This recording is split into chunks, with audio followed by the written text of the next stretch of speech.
All right, let's begin here at 5 o'clock with our ever-evolving forecast. Good evening, and thank you so much for being here with us. I'm Galen Etland, here with meteorologist Joe Ranieri. I know a lot has been changing the last few days. We had a day in the 70s. It was mid-70s Thursday afternoon. Yeah. Record-breaking temperatures. Things are changing, though. Things are changing dramatically. Winter isn't ready to say goodbye to us just yet. With that said, we are tracking some pretty unseasonably cold temperatures out there, at least over the next couple of days. And with that cold air in place, Galen, we're looking at seeing the snow levels drop down to about 1,000 feet the next couple of nights. Now, if you're at 1,500 feet and above, that's where a lot of the accumulations will be taking place over the next 24, 48, even maybe 72 hours. You get the idea. Next 2 to 3 days is where we're going to be seeing some cold air move through. Already seeing a decent amount of snow showers all day long. You can notice there's some spotty showers here and there. On the satellite, it almost looks like cotton balls. Well, that's the sign of the unstable air at the upper levels of the atmosphere. As this cold air moves through, we are going to be seeing the threat of thunderstorms. Not so much today, as we're starting to lose a little bit of some sunlight, but heading into tomorrow, there's a definitely good chance of seeing those thunderstorms materialize. You can kind of see all those showers starting to move in now along the Oregon coast. This is the low that's bringing in all that cold air, and with that cold air, again,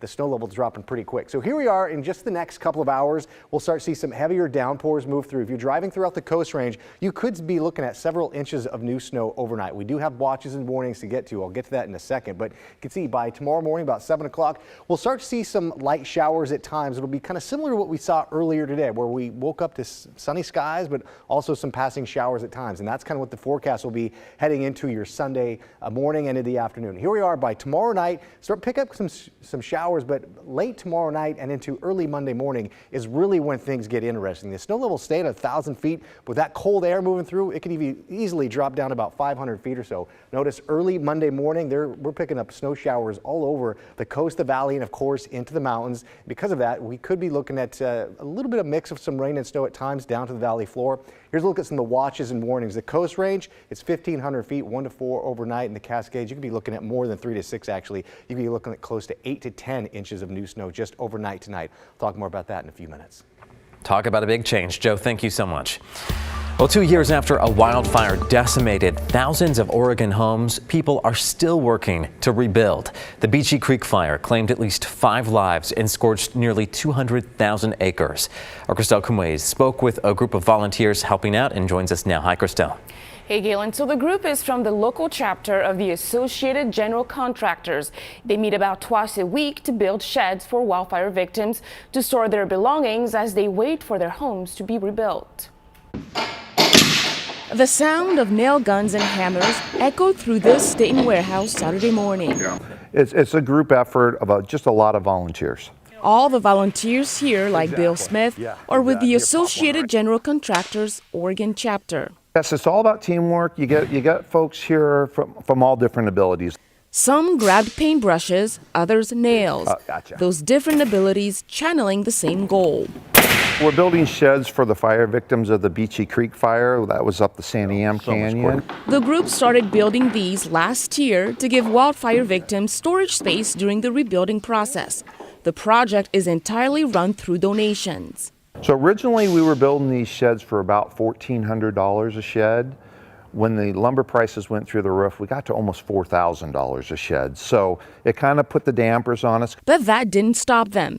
They've built 70 sheds so far. What's exciting is when you're building one up at their site or delivering one to the site and you actually get to meet the people, you get to hear the story. Stories like Diana McGuire's. So we got out with the clothes on our back, our car, and a few papers that I managed to grab before we left.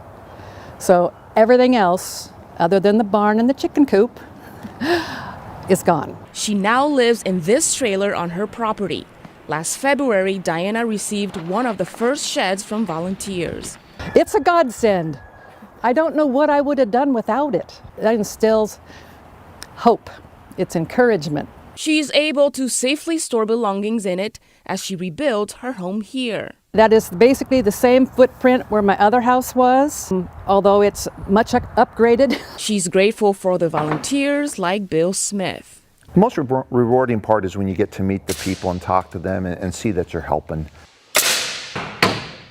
The echo of hammer and nails resonating deeply for this Oregon community. Again, so far they've built 70 sheds, but the hope is to build 80 by the end of May. And if you'd like to help them reach that goal, we'll have all that information on our website at kgw.com. Hope and encouragement in their words. Christelle, thank you so much. Well, after days of searching, members of the Mount Hood Meadows Ski Patrol have found the body of a snowboarder who was missing. Search crews found him yesterday afternoon in avalanche debris in the Heather Canyon area. The team did not have much daylight by that point, so they had to push back recovery until this morning. Rescuers identified the snowboarder as 30-year-old Ryan Mather of Aloha. Hood River County Sheriff Matt English said his thoughts and prayers go out to Mather's family and said this has been an incredibly difficult 5 days. Fire and police crews from across the Portland metro are coming off a pretty busy start to the weekend as well. Multiple crashes involving wrong-way drivers sent several people to the hospital overnight. In Tualatin, firefighters responded to a major crash on Highway 217 near 72nd Avenue. 2 cars collided in that case, trapping at least 2 people inside.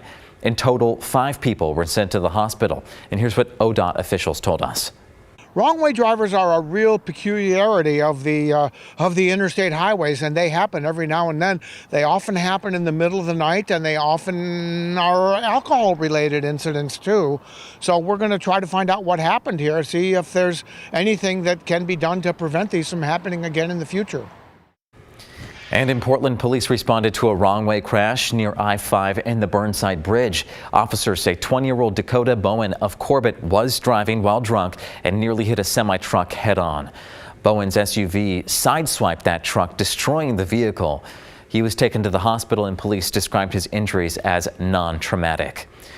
Oregon State Police, meanwhile, are asking for your help to solve a shooting incident between Wilsonville and Salem yesterday morning. Troopers were called to I-5 near Portland Road Northeast just before 9 a.m. in Salem.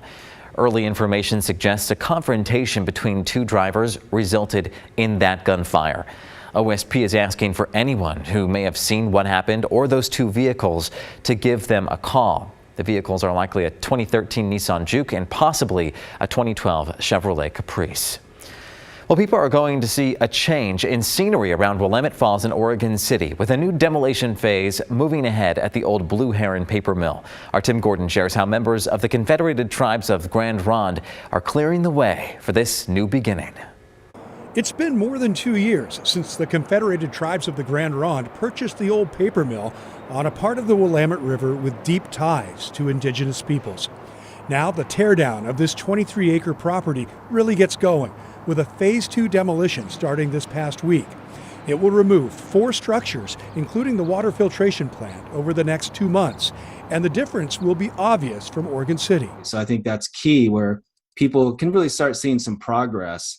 And, it's a fantastic site if you can imagine the buildings all removed. And I think this is going to help people start to imagine some of that. Michael Langley is a Grand Ronde Tribal Council officer. He remembers as a small boy seeing the falls from a distance.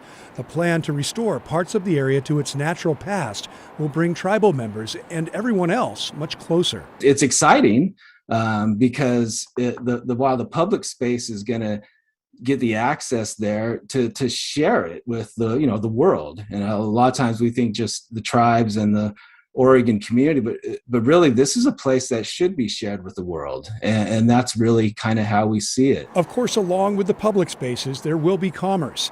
Visual renderings show a vision that includes dining, shopping, and lodging. And so bring back more of that natural feel as much as we can, because this will still be, as it has always been, a place of commerce. And that also will be part of this development. The Confederated Tribes of Grand Ronde recently pulled out of a partnership with other indigenous nations and local governments, formed to develop a riverwalk and restore public access. Grand Ronde leaders expressed frustration with a lack of progress. Langley says people should not perceive that pullout as a sign it is not moving forward. In fact, he says just the opposite. Our timeline is we want to keep it as short as possible. We have members that also want to see it as short as possible, but we're excited. So it's not something that we're running away from. It really is something that we want to just get things going and moving as fast as we can. While we know this demolition phase is set to take about 2 months, there is no set timeline for finishing the project with restoration and development. But no doubt, it will be something that takes more than a few years. Tim Gordon, KGW News.